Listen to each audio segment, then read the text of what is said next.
Chapter 11. Warm. Sun. Bright. Water. Beach? No. The sparkle of mirages on flat ground in the distance. Driving with the top down, or a jeep. Hot, dry wind in his face, cigarette in the side of his mouth. Vash laughing next to him.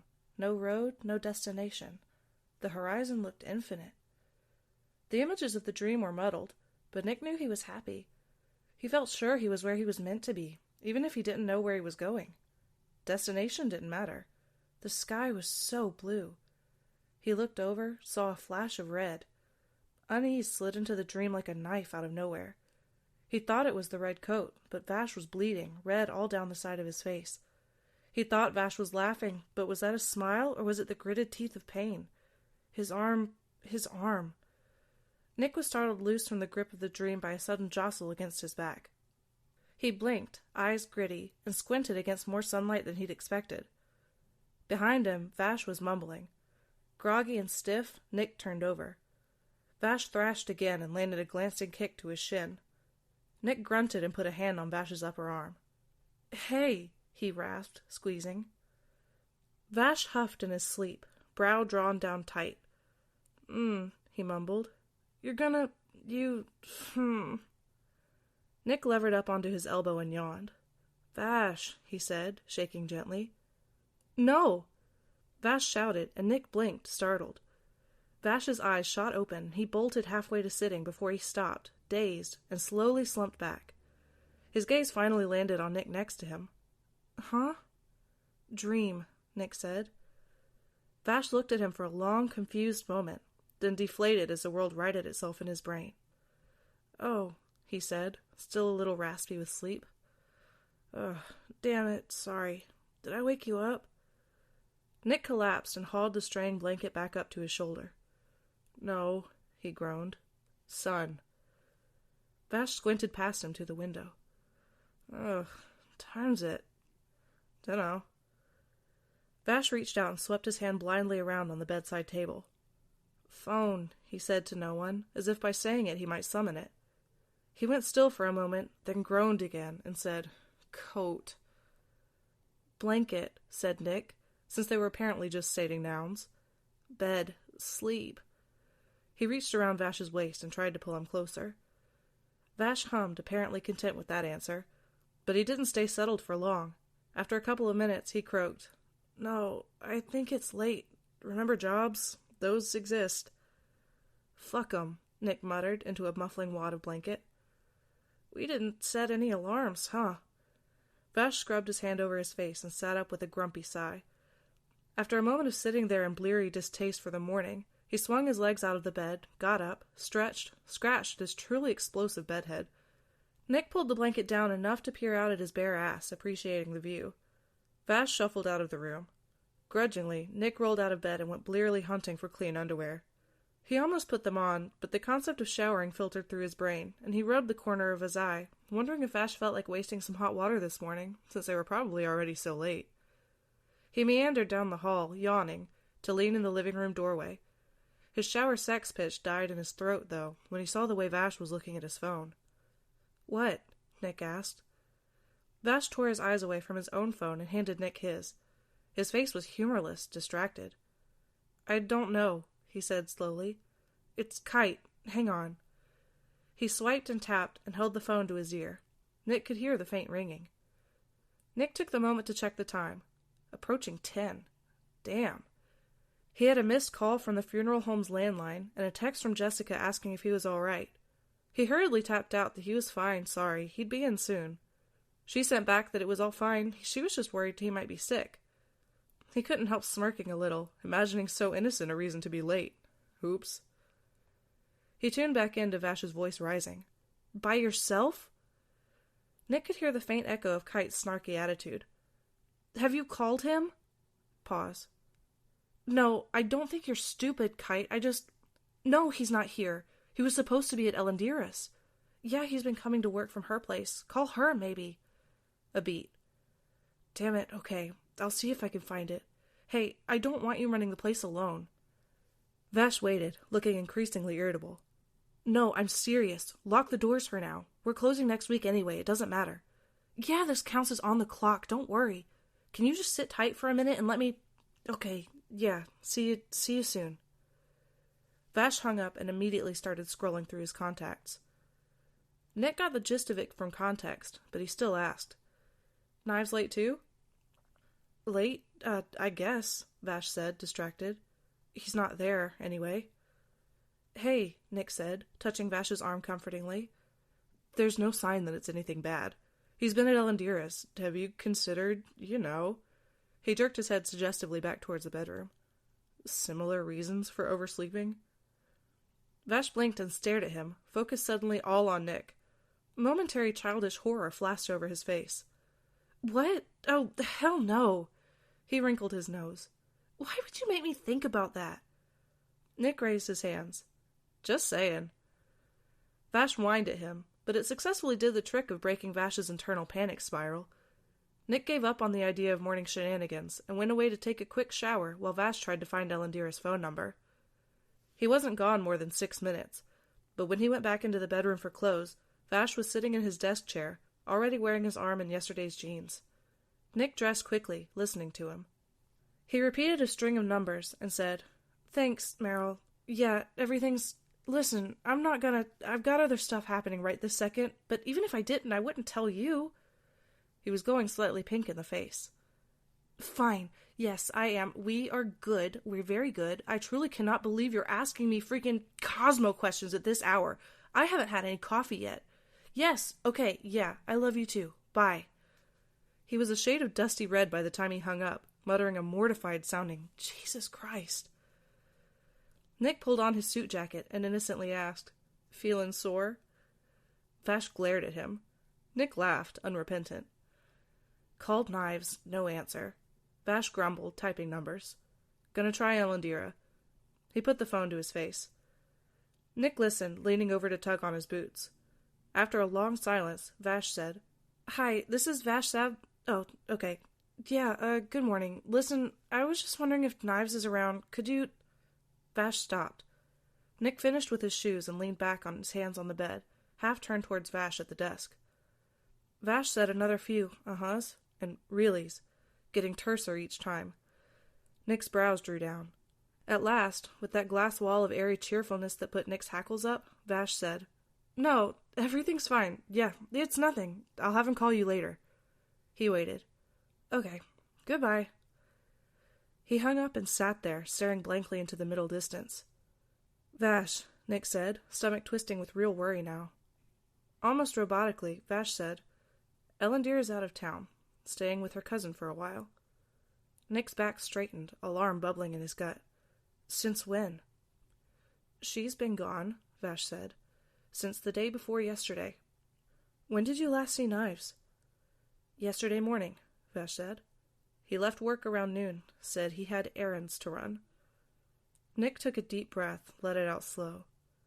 Okay, so who might have seen him since, in the last almost 24 hours? Almost 20, Vash echoed, quiet. He wasn't focused on anything, color slowly draining from his already pale face. Nick got up and went around the bed to him, knelt on one knee by the desk chair, and took Vash's face between warm palms. He was a little lower than Vash here, had to make Vash tilt down to look at him. Hey, he said. Spiky, look at me. Vash. Vash focused on him, clearly struggling. Stay with me, Nick said. Stay in the moment. It was just a question, right? All we're thinking about is what we can do right now, nothing else. Vash said, I asked him to stop, and he stopped. Nick tried not to wince. Vash wasn't listening to him. Stop what? He asked. It was this... Vash sat up a little straighter. This group he joined, led, I think, for a while. Radical, change-the-world stuff. All these plans that never actually happened, but if they had, people would have died. They'd made some materials, a lot of dangerous stuff, and that's enough for a lot of jail time. I think, a lot. But he didn't actually do it, because I asked him to stop. Nick's stomach felt full of lead. Like, domestic terrorism? Vash stood up abruptly and pushed past Nick to the door. Nick followed him at a smaller move. Vash strode down the hall and flung open the door to Knives' room. Hey, Nick started, pausing in the doorway. Strident but straightforward, Vash said, So, I got hurt and dropped out of high school. Got my GED later. But Knives finished school. That's all Rem pushed him to do, right? Finish high school, go to college, don't let his life fall off the rails just because mine did. So he did. In college, he met people. He went from an agricultural science major to political, and then he stopped calling home so much. He met people, he got radicalized, I didn't think in a bad way, that's the thing. It was all environmentalism stuff. He went vegan, got really careful about using resources. It wasn't bad until he stopped talking to us at all, which it was when Rem got diagnosed with cancer and he just stopped. During all of this, he'd been shoving through the stuff on Knives' desk, looking for something, anything. He only had about half his attention on talking, half on skimming papers. Nick didn't think he'd realized how shaky his voice had gotten. Nick went over to him, took his shoulders. Slow down, he said, trying to turn Vash towards him. Hey, slow down, Vash. He didn't come home when she was sick, Vash said, choking. He never came home. She asked me to take care of him. Come here, Nick murmured, and wrapped Vash in a hug. Vash hugged back so tight it almost hurt. I buried her, and I went to find him, he said, through little hiccup sobs. And I asked him to stop, Nick finished. And he stopped. Hey, he came home, right? We'll get him home this time, too, no matter what idiot crap he's out there doing. Vash just cried and held on for a long time. Nick couldn't think of anything else to help besides rubbing his back and quietly reminding him to breathe. He kept turning the information Vash had just given him over and over in his head, like worrying at a rotten tooth. Finally, when Vash had slowed down to just rough breathing, he said, So it doesn't really matter what he was doing. What matters is the people he was with. Whoever's after him now, if we're sure someone's after him. I'm sure, Vash croaked. He lifted his head and scrubbed his right wrist over his face, sniffing hard. He couldn't look more exhausted, the puffy redness under his eyes making their sea green stand out dazzlingly bright. He turned back to the desk and let out a long breath. I know, I'm positive who it is. The one guy Knives ever talked about. Pharmacology major, this guy named Legato. They worked together on everything. Vash rubbed his wrist under his nose again and looked all around the room, searching. They might have been a thing, I'm not sure. He walked over to the bookshelves and started pushing notebooks to the side. What are we looking for here? Nick asked. I don't know. I was hoping he'd left a note, but I saw some of his papers back then, and now I'm wondering if he kept any. Wouldn't that be stupid to keep out on a shelf, if it's basically criminal evidence? I don't know where else to look, Vash snapped. Nick racked his brain, going to a different shelf and poking around on it himself. He opened a notebook and flipped through, but it was all just meandering ideas about gene transfer and coloration markers and flower DNA, with a lot of sketches. He looked inside the cover. It was dated this year. The sketches were really good. He'd had no idea Knives could draw. The only things he'd ever seen Knives doing were poking around at plants or sitting in front of his office computer, bathed in monitor glow. He burst out. We're both idiots. What? Safe, Nick said, shoving the notebook back on the shelf and grabbing Vash's hand to drag him out of the room. Office. Safe in the office. You know the combo for it? What? Obviously. It's my... Oh. Back in Vash's room, Nick yanked open a dresser drawer and threw Vash a long-sleeved shirt he hoped was clean.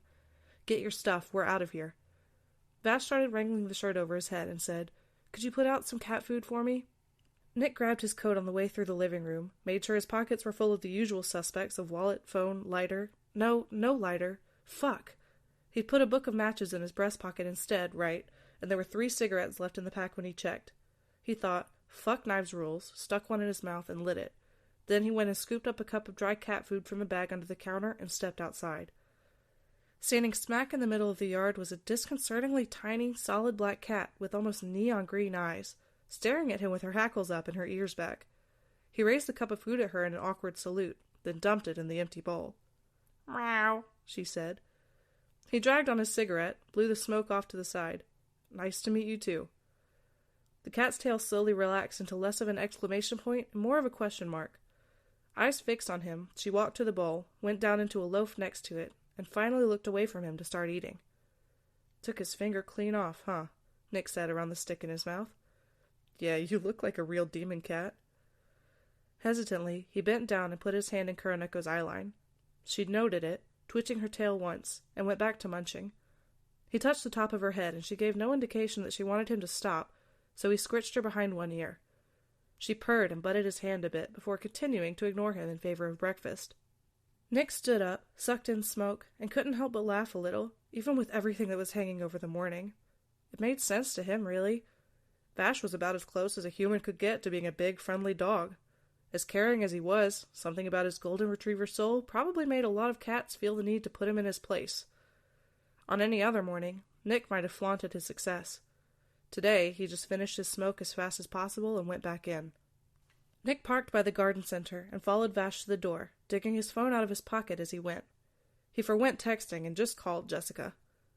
Inside the garden center, Kite unlocked and flung open the door and said, "What's going on?" Vash pushed past him. "I don't know. I've got to—" On the phone, Jessica picked up and said, "Good morning." Nick held back at the door while Vash strode towards the back rooms. "Hey, Jess, I'm gonna be a while longer. Something's come up. Do I have any meetings?" Let me check. At 1 o'clock, yes, there's a Mulligan family." Kite dragged on Nick's sleeves and demanded, "What's going on?" Nick pushed and shushed him, to which he replied with a sharp slap at Nick's hand. "Jess," he said, "could you get maybe Farther Hill to come over from All Saints to talk to them instead? And if you could handle the logistics—" "Sure, I can give it a shot. What's going on?" "I don't know!" Nick barked too loud, smacking at Kite again for poking at him. Sorry, not you, Jess. Listen, there's a lot happening. I'll call you back when I can, okay?" "All right," she said, sounding worried. "Well, see you later, then." "Yeah, okay, bye." He hung up and hissed at Kite. "I don't know shit, Pipsqueak, leave me alone." Kite crossed his arms, glaring. "Where's other boss?" Nick threw his hands up. "Literally the thing I don't know, again," he said, leaving Kite behind and jogging to catch up with Vash. Kite followed. Knives' office door was open, lights all on, Vash cross-legged on the floor in front of the open safe with papers strewn about him. He was flipping through a manila folder. "Anything?" Nick asked. "If by anything you mean a really disturbing beat-by-beat breakdown of the Tokyo Metro sarin gas attacks and how they could have been improved," Vash said grimly. "The hell?" Kite said, and Vash's head shot up, eyes wide. He hadn't realized Kite was there. Said Vash. Nick put a hand on top of Kite's head and pressed, like he was trying to force Kite's mouth to stay shut. "Kid," he said, "Knives is missing. Potentially in deep trouble. It's a bad time for any question other than where is he, so put your big brain onto answering that one, okay?" Kite slapped Nick's hand away, but he also nodded, squaring up his shoulders. "Yeah, cool," he said, trying for nonchalant, but landing firmly in trying to hide how freaked out I am. "Have you checked the computer?" Vash looked up at the desk, opened his mouth uncertainly. "Wait, you'll just freaking break it," Kite said, leaping forward to the desk. He threw himself into Knives' office chair and started waking the machine up. Nick squatted by Vash. Quietly, he said, "What are you thinking?" Vash shook his head. He picked up a different envelope and pulled out a sheaf of papers, on top of which was an old photo. He handed it to Nick.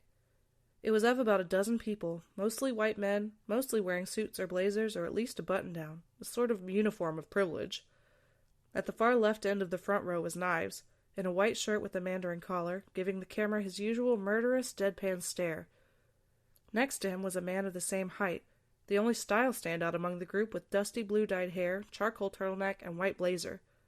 He had narrowed eyes, pointed features, and skin as pale as Knives, the sort of whiteness that wasn't just genetic, but suggested that someone never saw the sun. Alarm bells of vague recognition went off in Nick's head. He clutched the photo, staring at Blue Hair.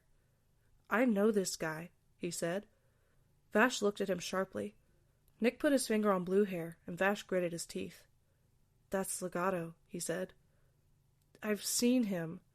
Nick trailed off, racking his brain. The hair wasn't the same, but the face stood out anyway. And white jacket, white coat. I don't know how long, but I've seen him out sometimes, just walking. I thought he was just someone else in the neighborhood you hadn't introduced me to yet."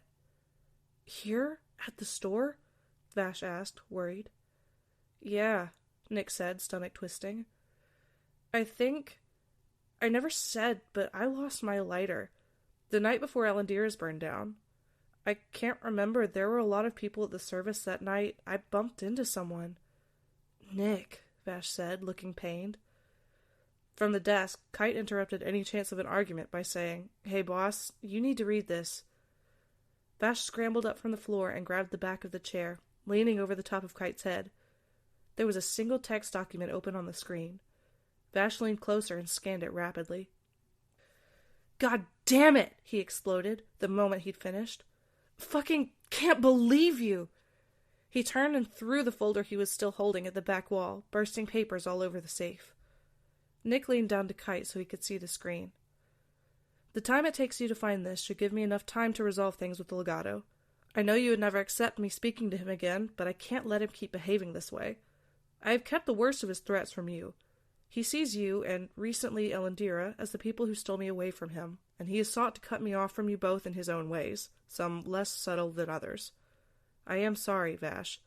I have watched you getting happier for the last few months, and I can't let legato pose a threat to that. I've never contributed anything to your life but pain and suffering. Allow me to keep you safe just this once. Let me go." Quietly, Kite said, "This isn't good." Guts heavy, Nick said, "No, kid. This almost reads like a Don't say it." Nick cut him off, glancing back. But Vash had stormed out of the office and couldn't hear. "I don't understand half of this," Kite said. "Who's legato?" "Stalker," Nick said. "Old business partner, I guess. We're pretty damn sure he burned down Red's roses." "What?" "Who knows what the hell else he's done," Nick said grimly. "I don't want to know what this stuff is that Knives kept to himself." Kite blew out a heavy breath. "So, I'm about the last person to suggest calling the cops because, fuck 'em, but..." Nick shook his head. "They've been keeping this under the radar for a reason. Knives is implicated in some real shady shit." Kite nodded, expression pinched but accepting.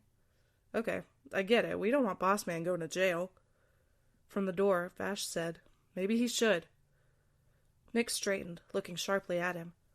Vash had returned, arms crossed, expression cold and hard. Vash nodded at the safe, the old notes, the snowdrift of atrocities once planned by someone he spent his life loving, despite having every reason not to. Nick could see the breaking point in his face, the urge to let Knives fall off this particular cliff. After all, why did it always have to be Vash who kept catching him? "I could skip the cops, just call the FBI," Vash said, toneless. "Federal prison's not supposed to be that bad anyway." Kite said, "Whoa, hang on." Nick strode to Vash and took his upper arm, steered him out of the office. "Come here," he said, burning with an urgency he couldn't quite name. It was something about seeing Vash like this, seeing him give up. He didn't do that. Nick couldn't let him do that. In the break room, he pushed Vash around to face him, stood too close.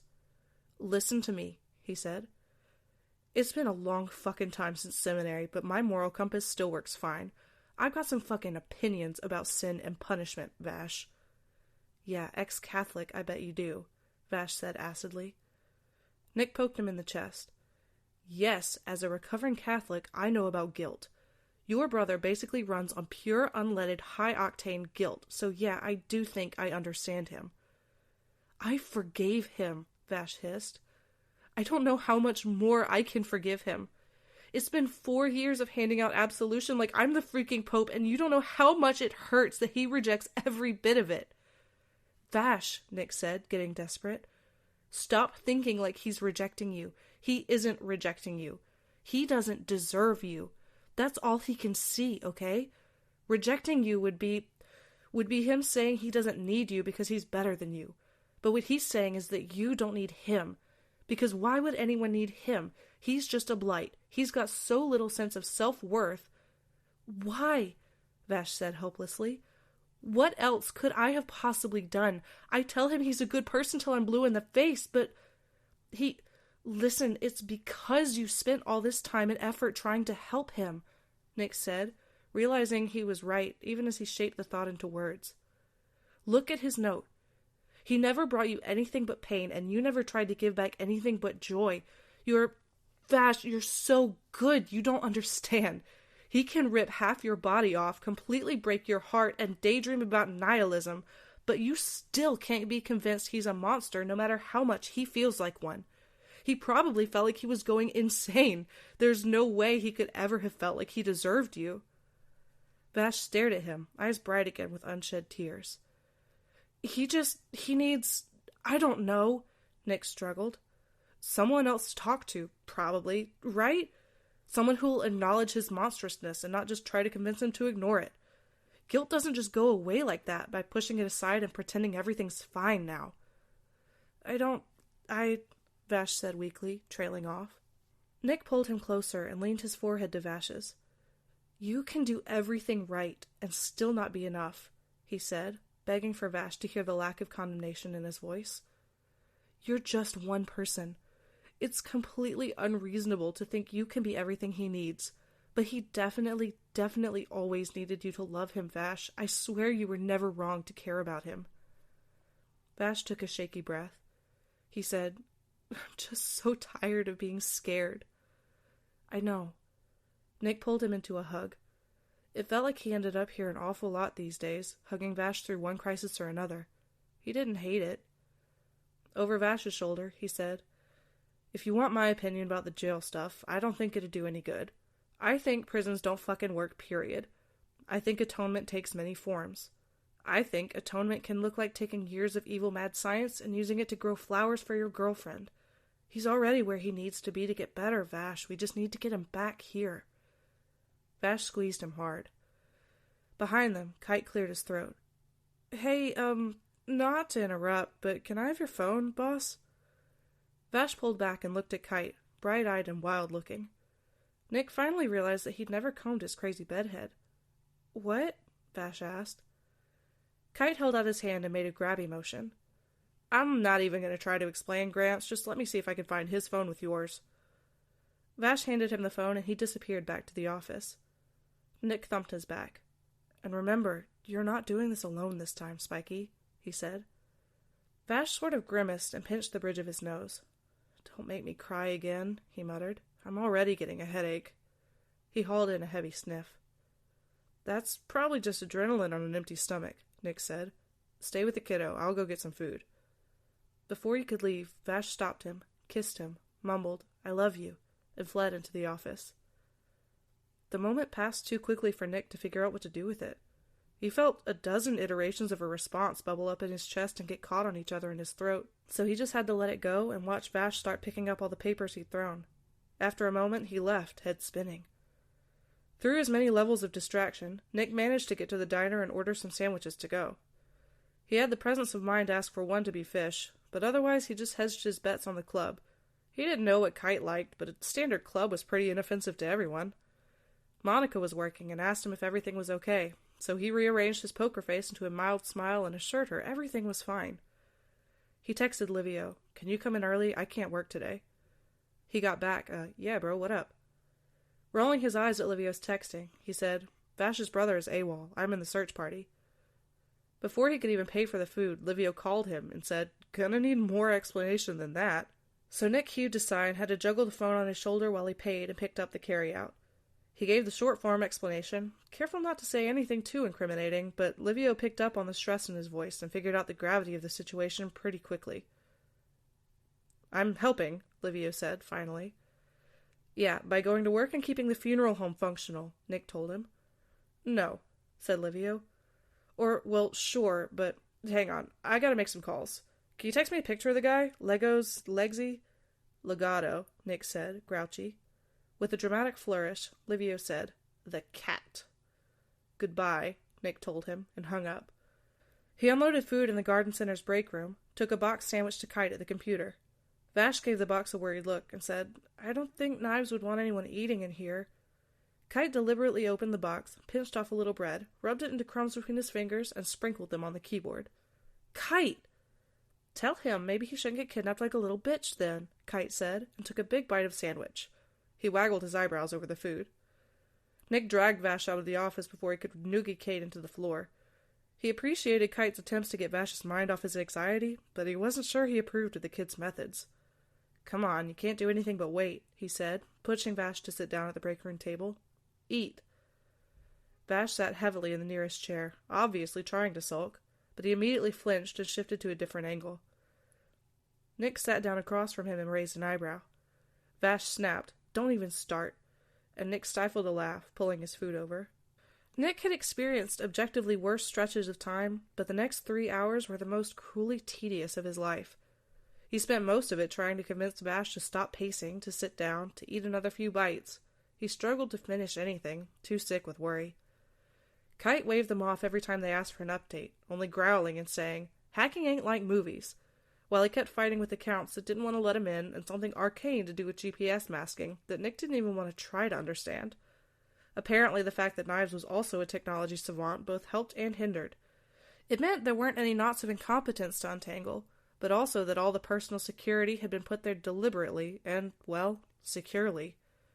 At some point, Vash started texting with Millie, which meant Meryl was also immediately there to stick her nose in and ask lots of questions no one knew the answer to. Nick convinced Vash to send them the picture of Legato as well, so Meryl could stretch her gossip muscles in asking all around the neighborhood. Over a couple of hours, Meryl uncovered 3 different locals who had seen him around and noted him. Never doing anything suspicious, of course, just being a passive observer. That was probably why not more people remembered him. Near the 3rd hour mark, Livio called Nick back and said he'd put the picture out to Hop and the people at the homeless shelter. It would never have occurred to Nick to even act on that route, but it made sense that a lot of folks who spent all their time outside knew their own streets, cars, and traffic patterns as if they were landmarks. And it had worked.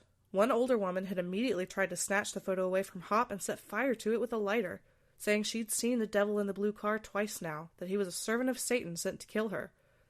The rest of Hop's day was lost to trying to help her through the episode, but at least the sighting placed Legato's car as having been parked in her neighborhood multiple times. Nick rubbed his eyes. A headache had been building for the last hour, and it was finally starting to bloom, and he didn't have time for that. He said screw all the rules, and lit his last cigarette right there in the back rooms of the garden center. Vash glanced at him, brows drawn, but he could only cast an apologetic look and pray for the nicotine to kick in fast. In a long, uncomfortable stretch of silence, Kite suddenly yelled from the office. Vash stopped pacing and ran past Nick to the office door. "What?" Kite held up Vash's phone. "He just sent this," he said, eyes wide. Vash snatched the phone. Nick looked over his shoulder.